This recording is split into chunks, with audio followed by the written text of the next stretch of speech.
오늘 그 전문가로 모신 교수님은 저희 학과에서 화재 모델링을 담당하고 계시는 그 오원신 교수입니다. 오원신 교수님은 지금 현재 현업에 소방 분야에서 종사하시고요. 또 소방관들을 위한 그 화재 조사라든지 화재 모델링 관련된 교육을 지속적으로 해오신 분입니다. 그래서 오늘 우리가 컴퓨터 화재 모델링을 해석을 하는 데 있어서 적용 사례를 직접 전문가 교수님을 통해서 한번 들어보도록 하겠습니다. 자, 오늘 첫 번째 주제는 성능이주 적용 사례에서 적용된 그 주차장 연기 제어에 대한 부분입니다. 자, 이 부분에 대해서는 주로 제가 수행했던 거기 때문에 전문가 교수님하고 같이 논의를 한번 해서 여러분들한테 어떻게 모델링이 적용되는지 한번 알아보도록 하겠습니다. 자, 교수님, 주차장 연기 제어에서 요즘 가장 많이 이슈가 되는 부분이 어떤 부분입니까? 요거는 질문, 저는 맨 처음에 주차장에 대해서 연기 제어 쪽으로 들어온 이유가 예전에 대구에서 지하철에서 화재가 발생을 했었는데 소방관들이 진입을 하지 못했어요. 그런 다음에 실질적으로 맨 처음에 들어올 때 도입 단계에서는 피난이 목적이기보다 진압이 목적이었죠. 그러다 보니 팬을 설치하는 것도 그렇고 연기 흡입 배출 이쪽에 대해서 많은 얘기를 하고 있습니다. 이거는 지금 현재로도 보면은 소방 법상의 법규상의 강제사항은 아니고 주로 건축법상의 그 환기용 설비를 이용해서 배기하는 부분들을 많이 이용해서 하고 있는 건데 제가 오늘 같이 그 교수님하고 대담을 하는 주제 중에 하나는 뭐냐면은 요즘 그 주차장 환기용 설비 중에서 일반 그 환기용 팬이 있고 그걸 효율적으로 또 하기 위해서 유인팬이 있습니다. 그래서 유인팬은 함께 동작시키는 것이 더 좋은 건지 그것들을 자동화재 탐지 설비가 감지기가 동작했을 때 연동하는 것이 좋은지 아닌지에 대해서 제가 비교 분석을 한번 해봤습니다. 자, 근데 이 부분에서 가장 고민스러운 거는 명확하게 어떤 정량적으로 이게 좋다, 나쁘다라고 판단하기는 굉장히 지금 어려웠던 게 사실이거든요. 근데 만약에 혹시 교수님께서 수행하신다면 어떤 기법으로 그런 판단을 한번 해보실 수 있겠습니까? 저는 유인팬을 작동하고 안 하고가 답이 정해져 있는 게 아니라 그 환경에 맞춰서 엔지니어가 답을 찾아나가는 과정이 아닌가라는 생각을 합니다. 그래서 유인팬을 무조건 틀지 마가 아니라 이렇게 하면 어떻게 변하고 틀면 어떻게 변하고 틀지 않으면 어떻게 변하는지 보고 그걸 갖다가 적정한 수준을 찾아가는 게 엔지니어의 역할 아닌가라는 생각을 합니다. 저도 유사한 고민을 가지고서 해석을 하기 위해서 시나리오를 한번 두 가지로 나눠봤어요. 그래서 화원의 위치를 두 가지로 한번 잡아봤고, 그 다음에 환기팬하고 유인팬이 함께 작동했을 때, 그 다음에 환기팬만 작동했을 때 한번 비교 검토를 한번 해서 어떻게 동작시키는 게 좋을 건지 한번 검토를 해본 결과가 있는데 그 결과를 한번 보면서 한번 말씀을 나눠보죠. 작동은 감지기 작동으로 하신 거죠?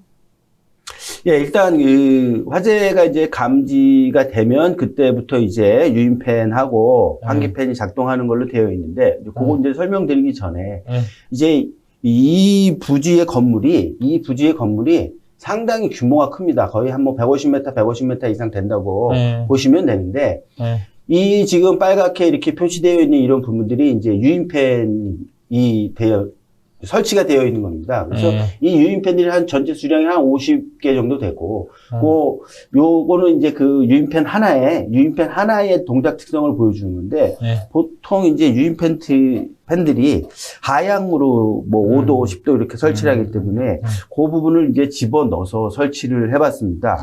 그 다음에 그거 하나의 유인팬 성능은 뭐 3,900cmH 정도 되는 거예요. 그래서 그것만 돌렸을 때 이제 기류의 분포가 이렇게 이제 형성이 되어 있고. 3,900cmH라는 거는 cubic per hour 뭐 이렇게 되는 그렇죠. 거죠. 예. 시간당 이제 3,900 세제곱미터가 이제 유동이 되는 거죠. 예. 자, 그다음에 이제 여기서 제가 설명을 드릴게 요쪽 부분하고 요쪽 부분하고 이제 급배기가 설치되어 있고 주로 이제 요쪽 부분에 지금 급배기가 설치가 되어 있는데 이따 요거는 화면을 보면서 보면 이해가 아마 쉽게 될 겁니다. 예. 자, 원래 이제 성능 위주 설계에서 그 기본 성능 안전의 기준이 되는 것들이 여러 가지가 있습니다. 그거에 대해서 좀 잠깐 한번 도입 배경을 한번 설명을 한번 해주시죠. 도입 배경에 대해서는 이제 측정 높이를 할 때는 그때는 저도 이제 같이 얘기를 했었거든요. 온도라든가 가시도라든가 이런 거에 대해서는.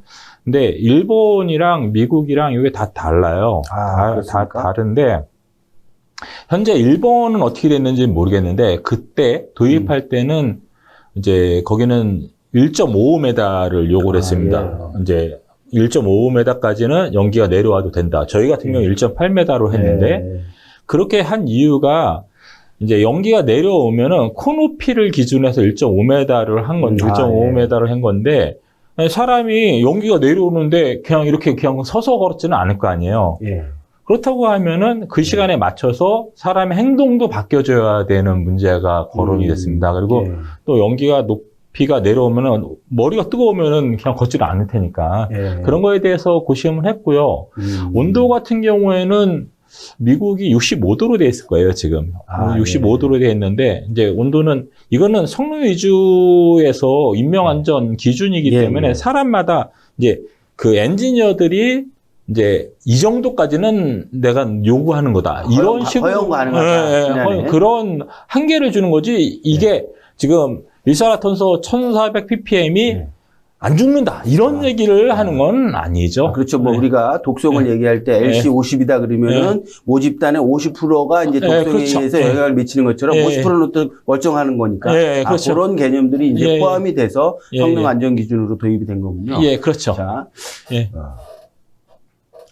실제로 이제 케이스 1의 위치를 제가 한번 그 시뮬레이션 화재 모델링을 통해서 해봤는데, 케이스 1의 그 화재 위치는 건물이 이제 올라가는 녹색 부분이 이제 계단이라고 여러분들이 보시면 되는데요. 코어라고 그렇죠. 봐야 되겠네요. 건물의 계단 중심부라고 보시면 됩니다. 요 근처에서 한번 화원을 놓고 이제 아무 팬도 안 돌렸을 때 1200초 동안 이제 연기가 유동되는 걸 한번 봤습니다. 어떤 식으로 한번 1200초 정도, 1200초면 20분 정도 되는 거네요. 급배기도 안 하. 이거 아무것도 안 한 상태에서 이제 한번 보시죠.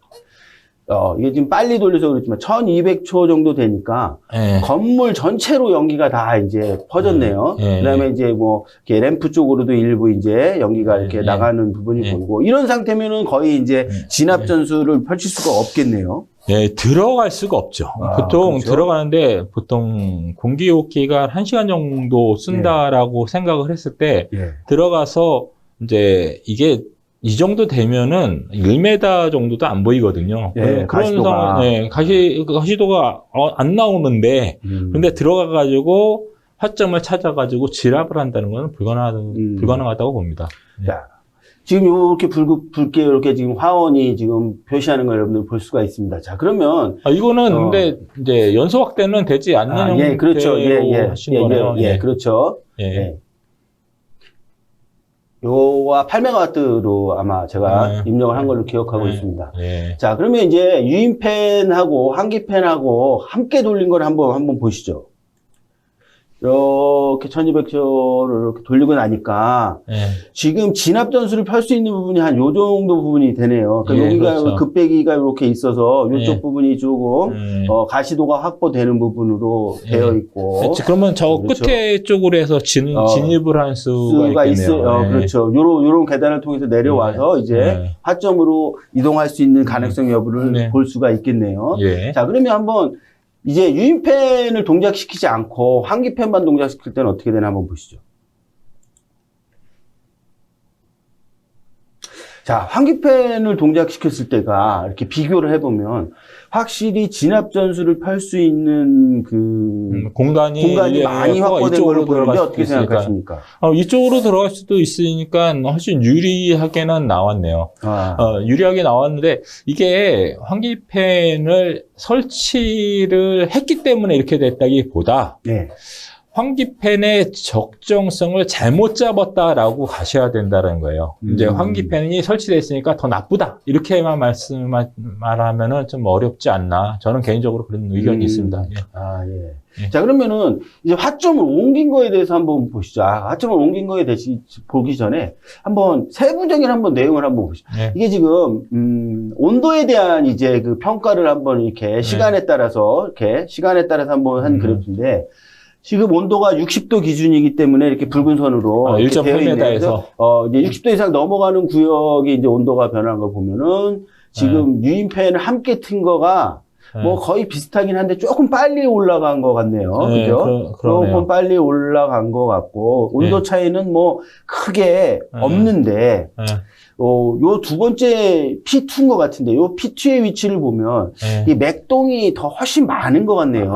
왜 그럴 것 같나요? 아무래도 유인팬을 틀다 보니까, 이제 바람 때문에, 이제 온도가 올라갔다 내려갔다 할 수밖에 없지 않을까. 공기의 이제 흐름량이 많아지다 보니까, 그런 이제 그 온도에 대한 이제 그 변화, 이런 부분들이 충분히 발생할 수 있다라는 거죠. 자, 그러면 다른 한번 요소도 한번 보시죠. 자, 요건 이제 가시도 변화를 본 거예요. 근데 지금 이제 유인팬을 함께 틀어준 좌쪽에 있는 부분을 보면, 지금 뭐 1번 위치 같은 경우에는 뭐 한 100여 초 되고 얘도 뭐 100여 초 되면 크게 시간적인 차이는 없는데 얘도 마찬가지로 이제 변화 값이 왔다 갔다 하는 거는 있을 수밖에 없죠. 결국은 그러면은 이거에 대한 해석은 공기의 유동 흐름량의 변화다라고 해석을 해야 되는 게 맞는 거네요. 연기의 유동 흐름량의 변화다. 그다음에 이제 여기도 뭐 이렇게 크게 많이 해서 이런 그 유동량의 이런 변화가 그럼 아까 그 연기 가시도 화면을 봤을 때 더 안전한 공간이 많이 나오는 것 같이 보이는 거에 충분히 영향을 미칠 수 있겠네요. 예, 그렇죠. 이제 아무래도 그 연기의 흐름이라는 거는 이제 연기라는 게 분해 생성물하고 연소 생성물하고 공기의 조합이 흐르는 거기 때문에 팬을 50개씩, 유인팬을 50개씩도 흘러준다고 하면은 거기는 엄청난 영향을 줄 수밖에 없지 않을까 합니다. 자, 그 다음에 특히나 또 이제 유인팬이 하향으로 5도 각도로 이렇게 설치가 되어 있기 때문에 더더욱 가시도 측면에서는 불리할 수가 있겠네요. 자. 그럼 한번 CO 농도도 한번 보시죠. CO 농도도 앞에 두 가지 그래프 유형하고 거의 비슷한 양상을 보이고 있네요. 그죠? 제 생각에 지금 유인팬이 적정하지 않지 않나. 이제 요 케이스에서는. 요 케이스에서는. 이게 특정한 케이스에 한정된 해석이 되는 거죠. 답이, 아까 처음에도 말씀드렸지만, 답이 딱 유인팬을 틀었다고 해서 좋다라고 가버리는 거는 좀 너무, 이제, 일반화시킨 거다라고. 그거는 아니지 않나. 결국은, 케이스 바이 케이스대로 어떤 도방 대상물이 있으면 그 도방 대상물에 따른 해석에 근거해서 그 적용을 해야 되는 거지 일반화시켜서 할 수는 없다라는 거예요. 거기다가 이것을 언제 틀어야 될지도 그렇죠. 감지기를 갖다가 감지기에 의해서 튼다고 해버리면은 스프링클러 헤드하고 감지기하고 이제 실질적으로 동작이 감지기가 먼저 동작을 하는데 그렇죠. 이제 감지가 동작을 하면 이제 이 팬이 돌아가고 그러면 연기는 다른 데에 가 있고 다른 데 가서 스프링클러 헤드가 터져 버리면은 실질적으로 악조건이 될 수도 있다. 그런 유동량의 차이가. 저는 그렇게 생각을 합니다. 그러면 한번 이런 것들이 케이스 2의 경우에도 나오는지 한번 보시죠. 자, 이 케이스 2는 이제 화점을 제가 이쪽에서 이쪽 건물 쪽으로 이렇게 옮겼습니다. 이쪽 한 상구에 이렇게 위치해 놓고 했는데 이거 한번 보시죠. 이것도 뭐, 연기 제어 팬이 없는 경우에는 거의 뭐 소방대가 진입할 수 없을 정도라고 보여지네요. 아무래도 열방 출량을 똑같이 하신 거잖아요. 그러다 보니까 나오는 연기량은 똑같은 이제 최적은 그대로고 그렇게 되지 않았을까 이렇게 생각을 합니다. 예. 자, 그러면 요 케이스에서 그러면 유인팬하고 죄송합니다. 자, 유인팬하고 환기팬을 한번 적용했을 때 한번 보시죠. 자, 그러면 이거는 함께 적용한 건데 이렇게 1200척 동안 이렇게 해서 얘 같은 경우에는 화점이 바뀌었는데 아까보다 저쪽이 왼쪽 측면이 요쪽 측면이 더 가시도가 나빠진 상황이라 더 불리한 조건이 되는 거예요. 그러니까 이제 위치에 따라서 달라질 수 있다는 거. 자, 그럼 요거를 하나 그 환기판 만들 때를 맞아 보고 한번 말씀 한번 나눠 보시죠. 요것도 아까보다 조금 더 나빠진 것 같은 느낌이 드네요. 그죠? 아까는 그렇죠. 요쪽 부분이 거의 이렇게 가시도가 확보되는 부분 같이 보였는데, 지금 약간 오염이 된 것들이 지금 보이네요. 자, 그러면 그 화원의 위치에 따라서 이렇게 동일한 다른 조건이 동일했는데, 이렇게 변화를 보이는 것들은 우리가 어떻게 해석하는 게 좋나요? 제 생각에는 지금 램프관을 저쪽하고 이쪽 램프하고 여기 램프하고 차이가 나네요. 이쪽이 더 많이 내려온 것 같아요. 연기는 오히려 더 내려왔다. 내려왔다라고도 볼 수 있다. 이제 그거는 이제 그렇죠. 제가 판단할 적에는 아니지만 그렇게 보일 수도 있다라는 생각이 들고요. 지금 요것으로는 이제 이것도 유인팬을 안 킨 게 더 나은 결과를 보여주는 느낌인데요. 자, 그러면 우리가 이제 어떤 특정 소방 대상물에 이렇게 컴퓨터 모델링을 통해 가지고 해석을 할 때 이렇게 화원의 위치가 영향을 지금 준 걸로 보여줬잖아요. 그렇죠. 그러면 어느 정도의 이렇게 시나리오를 잡는 게 적정하다고 생각하나요? 저희 성능위주 설계 기준에서는 3개의 시나리오를 잡게 돼 있거든요. 이제 맨 처음에 잡을 때 그렇게 잡았는데, 저희 같은 경우에 용도가 여러 개일 수 있잖아요. 여러 개, 한 건물에 용도가 5개가 있다. 그러면은 5개 중에 골라서 1개씩을 잡아서 3개를 하라는 게 아니라, 용도별로 3개를 하라고 하는 건데, 현재는 운영이 이제 용도가 10개 있고 100개 있건 간에 3군데 화점을 잡아서 하는 게 좀 문제가 있다라고 생각을 하고요. 지금 요거 같은 경우에 8메가 잡으셨다고 하면은 진짜 많이 잡은 거예요. 성능 유지할 때 보통 한 1.5메가, 2메가 이 정도 잡아서도 많이 가져오거든요.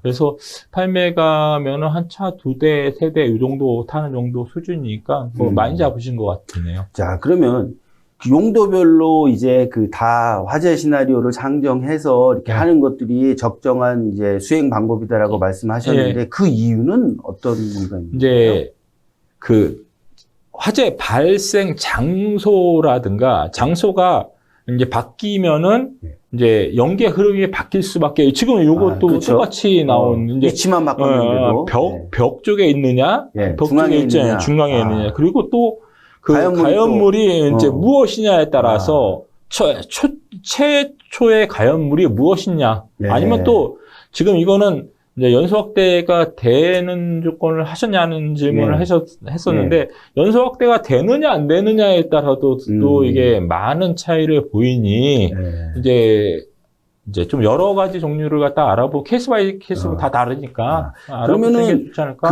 발주자가 요구하는 성능 안전의 요구사항을 수행자가 적정하게 구현할 수 있는 여러 가지 시나리오들을 상정해서 평가해야 된다는 그런 의미예요. 그렇죠.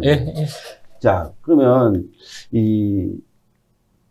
이제 요러한 이제 성능위주 설계에 있어서의 한번 해석 부분을 한번 이렇게 보셨고요. 요거는 이제 교수님이 직접적으로 한번 이제 참여해서 했던 부분인데, 선문시장 화재에 대한 부분이에요. 선문시장에 화재가 여러 번 났었잖아요. 그게 생긴 지가 서문시장이 이제 저도 이제 대구 사람은 아니니까 대구 사람은 아닌데 이제 서문시장 화재 조사를 하기 전에 알아봤더니 이게 1922년도에 지어졌더라고요. 제가 오래됐네요. 오래됐죠. 이제 저 아이고로다가 저는 기억을 하고 있는데 3.1절 아이고로 기억을 하고 있는데 그거 이후에 3년 있다가 이제 지어진 거니까 되게 오래됐죠. 오래됐는데 이제 큰 화재는 17번 있었던 거로 나오더라고요. 1017번. 그럼 뭐 10년에 한 번씩은 있었다는 거네요, 최소한. 네, 싸그리 나타나는 게. 그렇게 큰 대규모 화재가. 아니, 조그만 거는 잡히지도 않죠. 자, 그럼 한번. 요거는 16년도 거. 2016년 최근에 난 거네요. 최근에 난 거죠. 최근에 겨울 때쯤에 난 거죠. 한 석 달 했습니다, 이거. 분석을. 자. 고생했습니다. 고생 많이 하셨습니다. 자, 그러면 뭐, 하기 전에, 실제로 우리가 화재 조사를 하는 목적들은 어떤 게 있나요? 지금 뭐, 써놨는데, 화재 조사의 목적이 무슨 예방 대책이 있고, 기술 개발이 있고, 정책 자료 사용하고 있고, 뭐, 이런 거 있는데, 저는 개인적으로 가장 중요한 게 두 번째 있는 거, 출하 원인하고, 출하 원인 기능하고, 예방 행정의 자료. 왜 이게 중요하다고 생각을 하냐면요. 제가 맨 처음에 여기 이 시뮬레이션을 이걸 하게 된 이유도 이게 어디냐, 장소가 어디냐. 이게 1000억 정도 이제 피해가 났거든요. 1000억 정도가 피해가 났는데 이제 발화 장소가 어디냐에 따라서 보험이 달라지는 거예요. 이제 발화 장소가 건물 내냐, 건물 외냐에 따라서 이게 좀 많이 차이 나다 보니 이제 그게 가장 큰 문제가 됐었죠. 그래서 한번 시뮬레이션을 해서 뭐 한번 보자 이런 식으로 됐던 거고요. 저는 저 개인적으로는 그 원인이 중요하고 예방 행정 자료가 저는 중요하다고 생각합니다. 이게 한번 계속 10년마다 한 번 나타나면은 한 번쯤은 20년마다 나게 하고 적절한 예방 조치를 취함으로 인해서 30년마다 나게 하고 이것이 필요하지 않은가. 그래서 적절한 이제 예방 활동이 되는 거다. 그렇죠. 잘 알겠습니다. 자, 그러면 한번 관련된 그때 당시에 보도 자료를 한번 보시도록 하죠. 자, 이거 첫 번째는 이게 발화 위치 관련된 건데 지금 발화 위치가 지금 어디로 나오는 거야? 왼쪽에 왼쪽 상단에 이 부분에 이렇게 밝게 보이는 부분이 이게 캠코더에서 찍은 이제 CCTV에서 찍은 거죠. 성광이 번쩍번쩍 하네요. 이것 때문에 이게 뭐 전기 화재냐, 담뱃불 화재냐, 막 이런 식의 내용이 많이 나왔어요. 근데 그 원인이 무엇이냐, 장소가 무엇이냐, 원인이 무엇이냐에 따라서 예방 대책은 바뀔 수밖에 없는 거예요. 담뱃불에 화재가 났다. 그러면 그 안에서 담배 피지 마. 이런 식으로 나가야 되는 거고, 그렇죠. 전기 화재다. 그러면 전기 배선을 다 바꿔야 되는 거예요. 예방 방법이 다 달라질 수밖에 없는 거니, 이제 그런 거에 대해서 알아보는 것도 중요하다고. 아까 말씀드린 대로 조사 결과에 따른 이제 예방 행정을 펼칠 수 있어야 된다는 거예요. 그렇죠. 자, 그러면 이제 두 번째 한번 그냥 일반 뉴스 한번 당시에 그 화재의 뭐 그 규모 같은 1층 상가에 붙은 불이 건물 전체를 삼킬 듯 무섭게 타오릅니다. 소방 헬기까지 동원돼 물을 뿌려보지만 불은 잡히지 않고 거대한 연기 기둥이 하늘을 뒤덮습니다. 오늘 새벽 2시쯤 대구 서문시장 4지구에서 불이 났습니다. 4지구 건물은 1976년도에 지어진 낡은 건물인 만큼 불길을 이기지 못하고 붕괴되고 있어 소방관들이 접근을 하지 못하고 있습니다. 한복 같은 유리와 이불을 주로 파는 670여 개 모든 점포가 잿더미로 변했습니다. 지금 여기 670개 이렇게 얘기 나오는데 이제 끝나고 나서 830개 정도가 탔고 두 번째 영상 한번 보시고 말씀 한번 이어보시죠. 네, 오늘 새벽 2시 8분 대구시 중구 서문시장 4지구에서 불이 났습니다. 지금도 제 뒤로 보시는 것처럼 화재 진압이 계속되고 있는데요. 불은 1층 서편 점포에서 시작돼 2층과 3층을 태운 뒤 전체 점포 800여 개 가운데 500개 이상이 현재 불에 탄 상황입니다. 불이 나자 소방차 100여 대와 소방공무원 700여 명이 현장에 투입돼 진화 작업을 벌이고 있습니다. 4지구 점포들이 옷, 섬유원단, 이불 등 불에 타기 쉬운 가연성 소재를 취급하는 점포들이 많고 유독가스와 함께 연기가 많이 나서 진화에 어려움을 겪고 있습니다. 이게 완전히 연소가 확대가 돼가지고 전층 화재로 그렇죠. 전파가 됐네요. 이게 저희가 이제 소방에서는 화재 조사를 할 때 뭐 전소다 그러면 한 70% 이상 70% 정도를 전소다. 그리고 뭐 반소다 그러면 뭐 30에서 70% 이 정도를 반소라고 하거든요. 근데 이게 시장에 불이 나면 진짜 이게 좀 마음이 안타까웠습니다. 이게 왜 그러냐면 이 사람들 같은 경우에는 진짜 오늘 벌어야지 이제 그렇죠. 오늘 먹고 사는 네. 그런 시기라서 좀 많이 안타까웠죠. 예. 근데 아까 이제 말씀 중에 이게 피해가 한 1,000억 정도 이렇게 해서 이제 보험 말씀도 하셨는데 실제 이제 그런 비용에는 이제 장사를 못 하거나 복구할 때까지 장사를 못 하니까 그렇죠. 기회비용 이런 것들은 또 포함이 안 된 거잖아요. 그게 참 뭐 어쩔 수 없지 실제 않나요? 이제 그런 비용까지 포함한다 그러면 피해 규모는 엄청나게 크다는 엄청나죠. 거예요.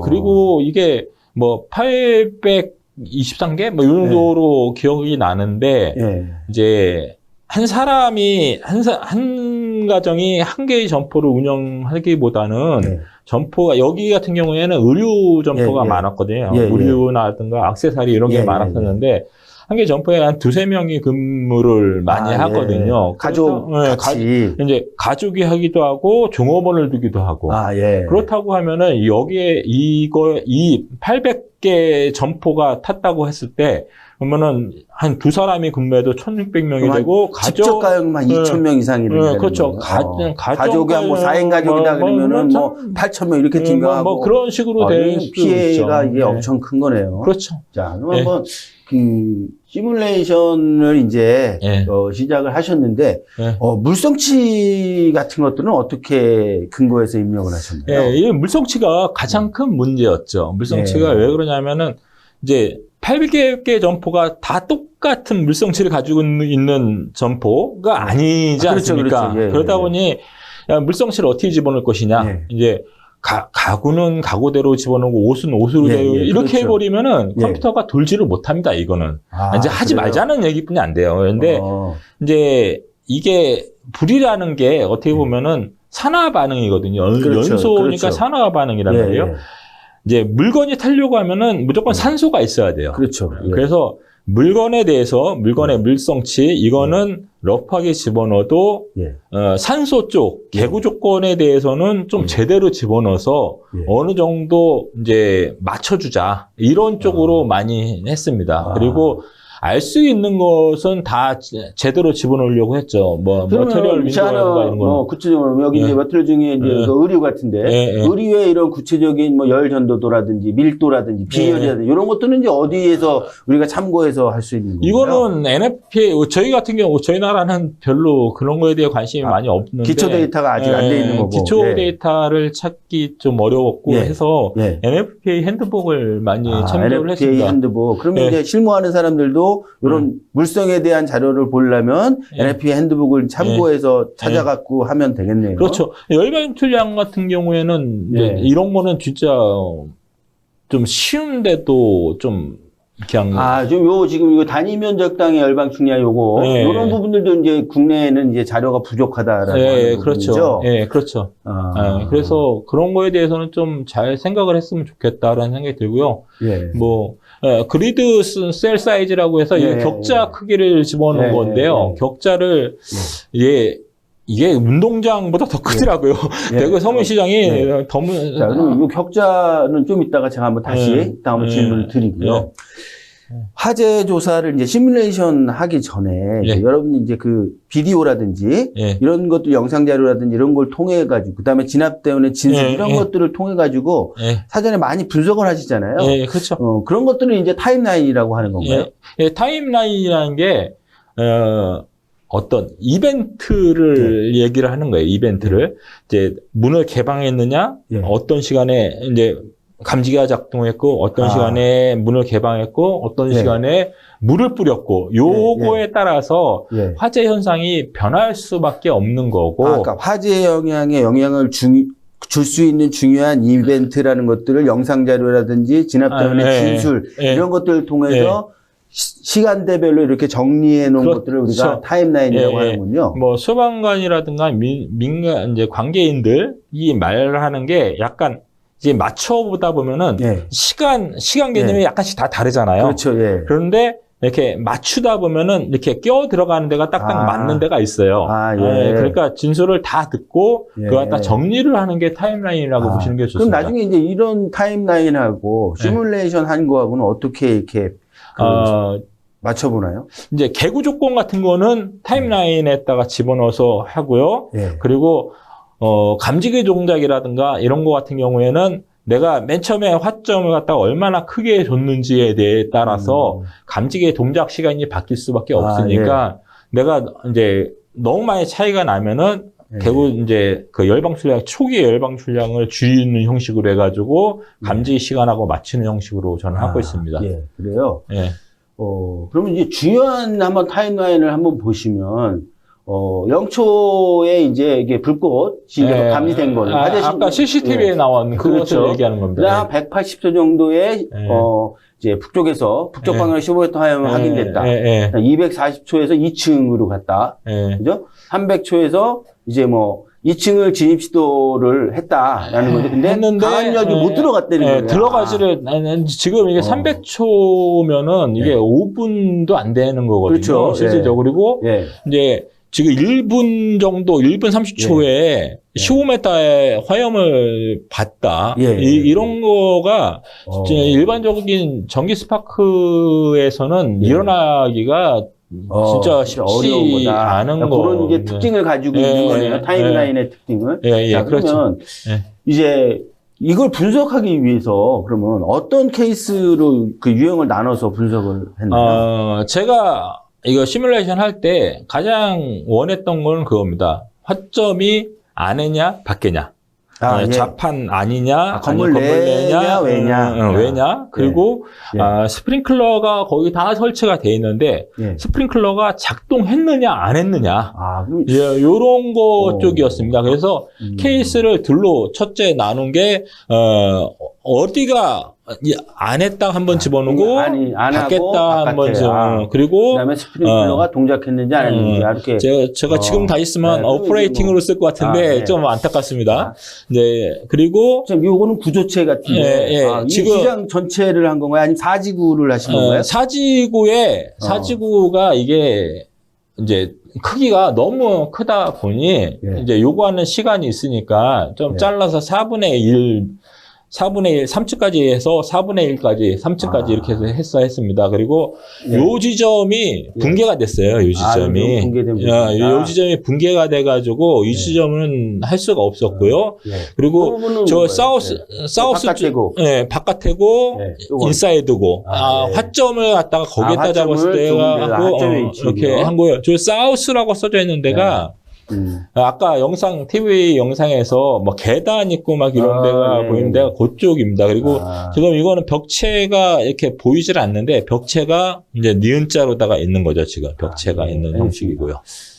자, 그러면 아까 이제 제가 격자 크기에 대해서 아는데 이게 격자 크기가 96,000 개가 넘네요. 이렇게 격자 크기를 이렇게 시간도 많이 걸리실 텐데 20cm로 잡은 그런 이유는 특별한 이유는 있나요? 20cm로 잡은 거는 맨 처음에 10cm로 잡아서 했습니다. 10cm로 가로 세로 높이 10cm를 격자를 10cm, 10cm로 해가지고 잘라가지고 계산을 하는 형식으로 했더니 20cm하고 10cm로 한 거하고 8배가 차이 나거든요.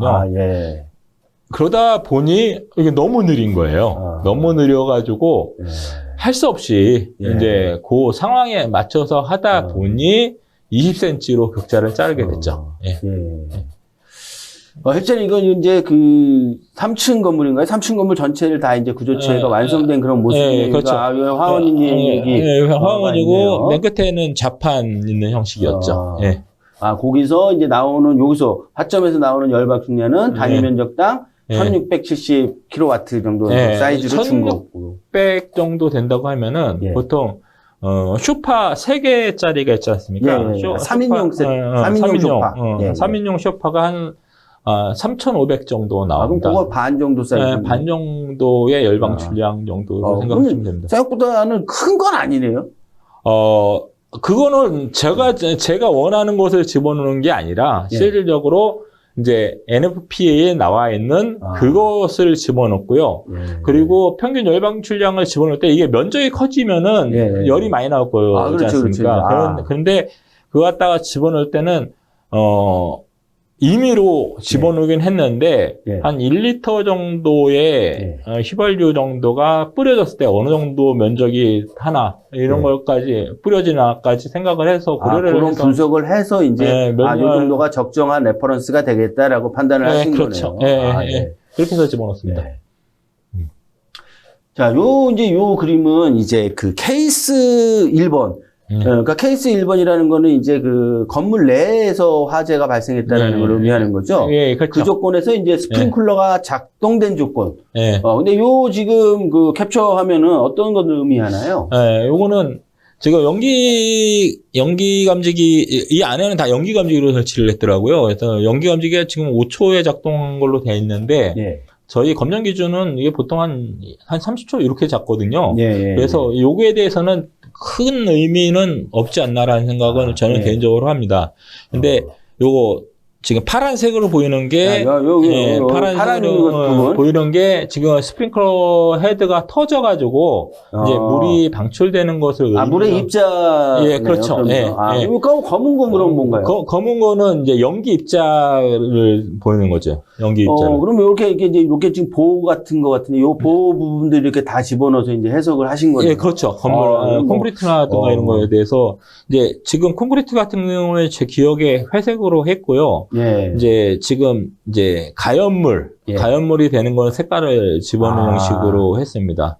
불연지하고 가연물하고 이제 구분을 해야지 제가 인식하기가 좋으니까 그렇게 해서 그리고 얘는 타면은 이제 FDS에는 두 가지 조건이 있습니다. 이 탁자가 있으면 탁자가 열 방출량은 내고 이제 사라지지 않는 조건이 있고, 그렇죠. 이제 열 방출량을 내면서 사라지는 조건이 있을 수 있는데, 아무래도 사라지는 조건이 이제 컴퓨터에서는 부하는 더 먹을 수 있는데, 실제 상황하고 맞는 거죠.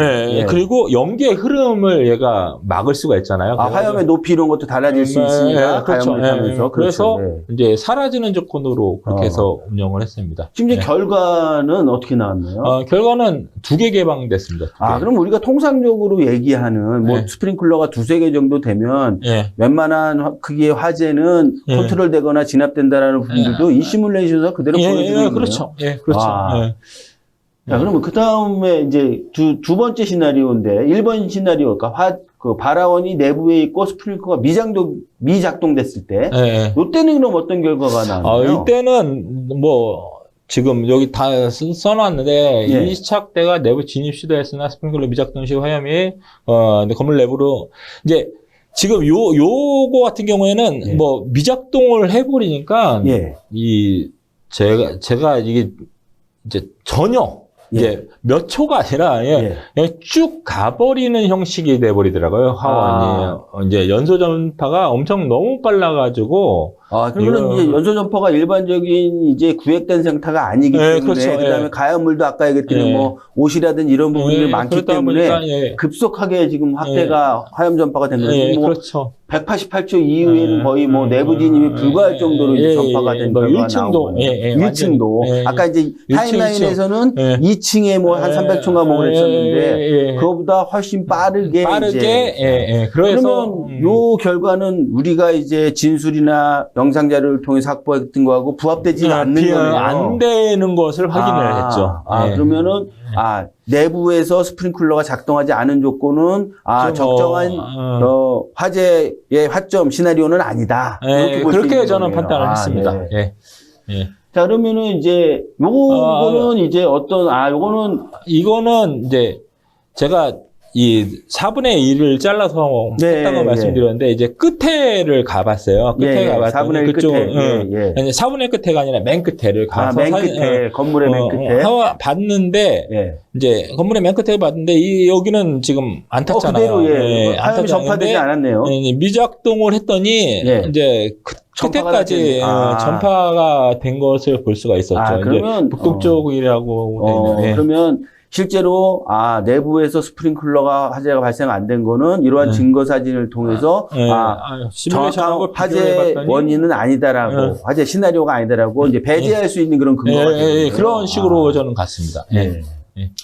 자, 그럼 두 번째 한번 시나리오 한번 케이스 2인데 요거는 이제 그럼 건물 내부의 경우에는 스프링클러가 작동했을 때는 스프링클러 2개가 됐을 때 화재가 진압이 됐고, 예. 안 작동했을 때는 건물이 전소되는 그런 전파 속도가 너무 빨리 타임라인하고 지나치게 빠르기 때문에 부합하지 않았고, 예. 그러면 이제 그래서 외부 쪽에서 이제 원인을 한번 추정해 보신 거네요. 그렇죠. 자, 예. 그럼 외부 쪽에서 스프링클러가 작동됐을 때는 어떤 결과가 나나요? 외부 쪽에서 스프링클러가 작동했을 때는 외부에 화염이 있어도 이제 연기가 안으로 다 누설로 해서 들어갔습니다. 그렇죠. 네. 그래서 이제 166초 되니까 감지기가 감지기가 작동하기 이렇게 표시가 되네요. 네, 그렇죠. 예.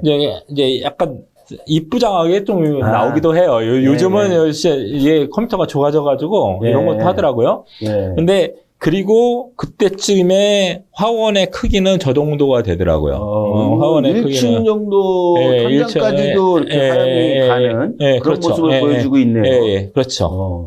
그리고 이제 다음 사진에 나오나요? 한번 다음 사진은 이거는 이제 건물 외부에 이제 화점이 외부에 있을 때 외부에는 스프링클러 헤드가 없지 않습니까? 외부에는 없죠. 그렇죠. 건물 내부에만 있어요. 건물 내부에만 있어요. 근데 건물 내부에 있는 스프링클러는 열을 받으면은 터질 수밖에 없는 거고. 그렇죠. 이제 저희 같은 경우에 기준 개수를 보통 제일 크게 30개 잡거든요. 그렇죠. 판매용도 30개. 30개에 20분 뭐 이런 식으로 보통 하는데 이제 밖에 있는 불에 대해서는 물을 쏘지 못하지만 실질적으로 안에는 안에는 스프링클러 헤드는 터질 수밖에 없는 거예요. 그렇죠.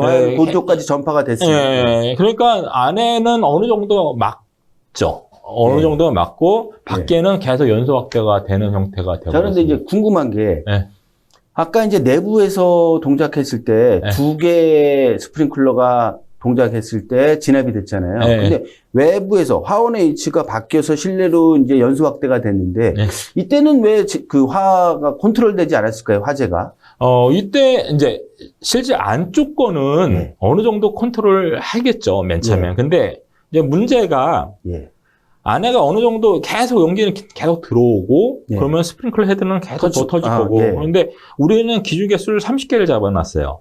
그렇죠. 30개 이상이 터져버리면은 이제 압력이 달라질 수밖에 없어요. 압력이 떨어질 수밖에 없는 거예요. 압력이 떨어지면 방수 압력이 방수 압력이 떨어지면은 이 살수물도 작아지게 안 좋아지죠. 이제 안 좋아지고 그러다 보는데 제 기억에 이게 100개, 140개 정도가 터진 걸로 144개인가 이렇게 터진 걸로 기억을 하는데 144개, 30개를 터트리면은 이제 안전한 살수 밀도가 나오는 것 같다가 144개를 터트려 버리면은 이게 물이 원하는 형태의 방사 형태를 갖다가 보일 수가 없죠. 그러다 보니 이렇게 해서 계속 할 수 있을 것 같은데 뭐냐면 지금 우리가 소방대원들이 화점에 가서 화점을 이렇게 화점에서 방수를 해야 된다. 그러지 않으면 안 꺼진다라는 게 바로 이런 경우에 해당이 되겠네요. 이건 스프링클러가 했지만, 그러니까 왜냐면 실제 화점이 지금 건물 외부에 있기 때문에 거기는 물이 안 간 거네요. 그렇죠. 그렇게도 볼 수 있고. 자, 이거는 지금 어떤 것들을 의미하는 건가요? 이거는 이제 스프링클러가 작동을 했을 때 어떻게 되나? 작동했을 때가 어떤 것인가? 요 밑에 파란색 곡선이 요거 스프링클러가 이게 안쪽에서 요거 한번 마우스로 한번 설명해 주시죠. 지금 이제 여기 같은 경우에는 이제 작동을 하지 않은 겁니다. 빨간색이 작동하지 않은 거고. 그리고 파란색 같은 경우에는 이제 작동을 했을 때 그것을 의미를 하는데 이제 일정 시간이 되면은 물이 나오지 않는 형태를 잡았습니다. 왜 그러냐면 물 저장량이 수온이 이제 고갈됐다. 그러다 보니 일정 시간에서 여기서 이제 물이 이제 성장 커브가 약간 급격해지네요. 그 시점에서 물이 이제 다 떨어진 거예요. 그러다 보니 나중에는 유사하게 열박승열이 비슷하게 만나게 되네요. 그렇죠. 그래서 요 부분 요만큼을 열을 갖다가 스프링클러가 작동을 회색 해서 부분으로 지금 쳐 있는 부분이 이제 스프링클러가 열을 흡수한 양이다. 저는 그렇게 이제 해석 결과가 나오는 거네요. 그렇게 분석을 했습니다. 자, 그러면 이게 지금 이제 그 스프링클러 미작동인 경우에 이제 그 화염 내분 같은 이거 한번 설명을 해 주시죠. 미작동이 됐을 때 지금 이제 안을 갖다가 좀 자세히 보려고 이제 건물 구획된 걸 다 없앤 거예요. 그러니까 지붕, 1층 지붕을 이제 없애고. 아니, 전체를 다 없애요. 지붕은 없애고 본 거네요. 네, 이 전체를 다 이제 가연물 전체를 다 없애고 이제 불꽃 화염만 보자라고 해서 보였는데 지금 이게 보이실지 모르겠는데 지금 여기에 이제 지금 1층 같은 경우에는 2층보다 약간 안쪽으로 들어가 있습니다.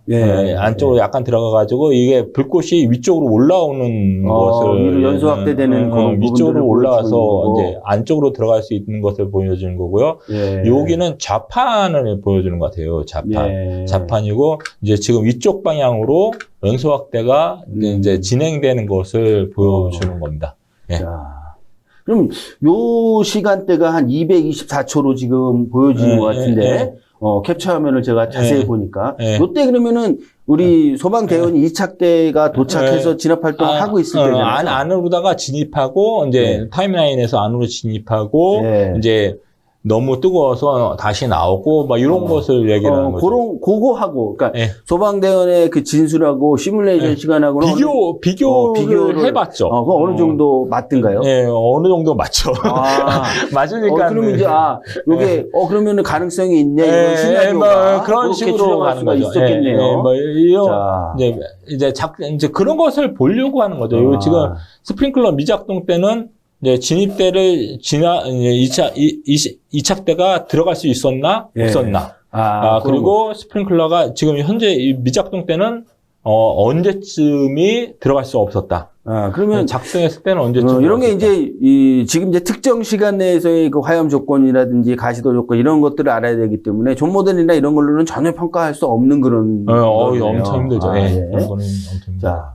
지금 실제 이제 그 분석 결과가 이렇게 나와 있는데 실제 그러면은 화점이 외부에 있었을 가능성이 굉장히 높다. 그 다음에 스프링클러는 터진 조건이다라고 하는 것들이 부합된다는 거네요. 그렇죠.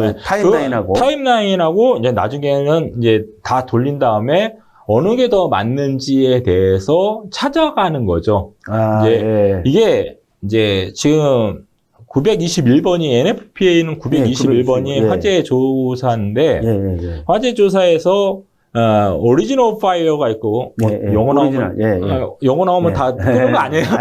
아닙니다. 코즈 오브 파이어가 있는데 이게 화재 시뮬레이션이 이제 코즈 오브 파이어를 찾는 게 아니라 오리지널 파이어를 찾는 거다라고 보시는 게 좋을 것 같아요. 화재 발화 지점이 어느 정도 근처다를 찾고 그거하고 맞는지 안 맞는지에 대해서 이제 연운이라든가 열운이라든가 이런 것을 찾아가는 게 맞는 거다라고 생각합니다. 그렇군요. 자, 그다음에 그 특이한 사항이 하나 있었다고 말씀하셨는데 그 부분을 한번 설명을 해주시죠. 이제 초반에 말씀드렸는데 이제 이 화재 조사의 목적이 원인 아니 발화 지점 이런 것을 찾는 거하고 두 번째 중요한 게 예방 정책 자료다 이런 말씀을 드렸는데 제가 이제 보통 모든 큰 시장 같은 경우에는 이게 보호 천막으로 이렇게 막습니다. 이렇게 이제 밤에 이제 이제 약간 방범 차원으로 이렇게 막고 간죠, 그죠? 이거 갖다가 이제 다 빼놨다가 다시 들여놓고 이럴 수는 없으니까. 그렇죠. 야간에 천막으로 덮어놓죠. 근데 이 천막이 방염 성능이 없어요. 이제 가연성 물질을 이제 덮어놓는 가연성 일반. 물질을. 근데 이게 천정까지 끝에까지 쭉 올라가거든요. 그러다 보니 이게 연소 확대 우려가 우려가 엄청 빠를 수 있다라는 가연물의 배치 상태가 아주 그렇죠. 화재 확산에 아주 나쁜 조건이 되는 거네요. 그래서 그것을 한번 확인을 해봤죠. 그런 거군요. 지금 이제 가연물에 가판 보호 천막이 있는 경우하고 없는 경우하고 화재 속도가 화재 확산 속도가 얼마나 차이 나나 이런 것을 확인을 해봤습니다. 이 시간은 이제 유사하게 만들어놨고요. 시간에서 얘는 3,500kW, 3.5 메가와트 정도. 뭐 자동차 한 대 정도 사이즈. 그 정도. 얘는 58,000이에요. 58메가와트. 58메가와트. 그러면 예. 한 20배 약간 안 돼. 한 그쵸? 17배? 예, 그 정도 되겠네요. 계산 안 해봤는데 예. 그렇게 빠르게 연소 확대가 될 수가 있다. 아, 그러면 이제 저게 가연물의 양이 아니라 예. 가연물의 그럼 사실 천막에 그렇게 많은 양은 아니잖아요. 예, 근데 그렇죠. 예. 배치 상태 이거에 예, 따라서 그렇죠. 예. 화재 확산 속도가 예. 주변에 이제 가연물은 똑같았을 때 예. 영향이 엄청나게 미치는 그렇죠. 거네요. 그래서 예방 쪽으로다가 생각을 한다면은 보호 천막을 예. 이제 불연제라든지 불연제라든가 방염 성능이 있는 거라든지 그러면은 아무래도 방염 성능이라는 게 네. 불을 갖다가 나지 않게 하는 건 아니지만 그렇죠, 그렇죠. 지연을 시킬 그렇죠, 수가 그렇죠. 있다는 예. 거죠. 그렇다고 하면은 이제 불이 지연이 된다고 하면 소방관이 진입을 하는데 유리한 조건을 가져다 줄 수 있으니 네. 이제 이걸 좀 바꿔야 되지 않나라는 생각을 저는 개인적으로 했습니다. 아, 이런 것들이 그 요번 화재 조사 시뮬레이션에서 얻을 수 있는 예방 활동 조치 방안 중에 하나가 되겠네요. 예, 그렇죠. 예. 아, 예. 굉장히 중요한 부분이네요. 예, 그렇죠. 예. 아, 요거는 이제 그 전체적인 시뮬레이션 자료 같은데 한번 보시고 한번 설명을 해 주시죠. 지금 현재 이제 화재 발생을 요거 지금 1800kW 정도 집어넣었을 때 맨 처음에 1680. 예. 휘발유 정도 수준으로다가 집어넣은 거고요. 예. 그때 요 바깥에 지금 보라색으로 되어 있는 것들은 가연물인가요? 네, 가연물, 예. 자판이 건물 내부에 쭉 있으니까. 예. 그리고 지금 이 빨간색이 문 출입구. 출입구는 이제 타임라인에 맞춰가지고 개방이 폐쇄될 수 있도록 그렇게 했습니다. 그리고 창문 같은 경우에 요거 창문이거든요. 창문 같은 경우에는 이제 한 400도 정도 되면은 깨질 수 있도록 그렇게 했습니다. 이제 이걸 인위적으로 내가 깨고 이런 식이 아니라 이제 400도 정도 되면은 깨질 수 있도록 그렇게 해놨고요. 근데 여기 화재가 0초인데 여기 화염이 보이는 이유는 어떤? 이거는 이제 지금 CCTV에서 이제 그 화염의 크기에 맞춰가지고 집어넣다 보니 이제 화염을 갖다가 크게 잡았어요. 그렇군요. 그리고 지금 감지기 작동 시간에 외부에서 화재가 커지는데 안에 감지기는 밖에는 없었거든요. 안에서 감지기가 166초에 감지기가 작동했을 때 그때 열 방출량이 이제 온도가 어떻게 되는지 여기가 보면 빨간색이 여기 1000도 정도 되는 거죠. 그럼 상당하네요. 166초에. 그럼 아까 그 화재 확산 속도 그 보인 그 천막 있을 때 덮개 보호 천막 있을 때 그 조건들이 이제 이렇게 그런 걸 온도로 거죠. 보여주고 있네요. 그리고 이게 앞판 천막이 지금 여기 보시면은 요거는 천막을 의미를 합니다. 얘는 완전 구획되어 있는 게 아니라 천막이 있고 천막 같은 경우에는 이제 타서 타면은 사라지게 그런 형식을 취했죠. 그다음 거 한번 보시죠. 스프링클러가 작동했을 때 188km 정도에 그때 이제 온도 분포 안에 같은 경우 이제 2.8m를 본 건데 2.8m 높이의 온도 분포가 이제 별로 이제 온도가 많이 올라가지는 않았죠. 내부까지는 많이 올라가네요. 국부적으로만 올라가 있는. 국수적으로 이제 요 상태는 이제 그 자판 천막이 타가지고 안쪽으로 이제 진입을 하는 상태. 초기 단계네요. 그리고 140초에 헤드 개방되었을 때의 모습을 보여주는 겁니다. 그래서 이제 지금 방향이 이쪽 방향으로 안쪽으로 이제 내부로 확산되는 거로 온도 분포를 통해서 볼 수가 있네요. 그렇죠. 한번 다음 거 보시죠. 자.